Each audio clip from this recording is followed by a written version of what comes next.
আল্লাহ তাআলা বলছেন ওমা আল্লামনাহু শি'রা ওমা ইয়ামবাগি লাহু, আমি আমার নবীকে কবিতা শিখাই নাই, আর কবিত্ব আমার নবীর জন্য শোভনীয় নয়। নবী যদি আবেগপ্রবণ হন তাহলে ইনসাফ করতে পারবেন না, জাস্টিস করতে পারবেন না। এই জন্য নবীকে আমি কবিতা শিখাই নাই, তাকে আবেগপ্রবণ আমি বানাই নাই। সুবহানাল্লাহি ওয়া বিহামদিহি। আবেগকে নিয়ন্ত্রণ করার ক্ষমতা নবীকে দেওয়া হয়েছে।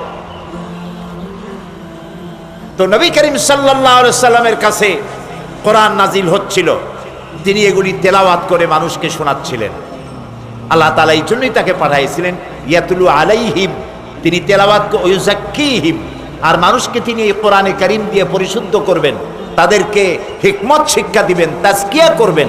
এই জন্য কোরআন নাজিল হয়েছিল। প্রিয় ভাই সব, আমরা যে কোরআন দেখতে পাই, এই কোরআন কোনো তাবিজ তদবিরের কিতাব হিসাবে নাজিল হয় নাই, একথা এই মঞ্চ থেকে বারবার আমরা উল্লেখ করেছি। নিশ্চয়ই মনে আছে আপনাদের।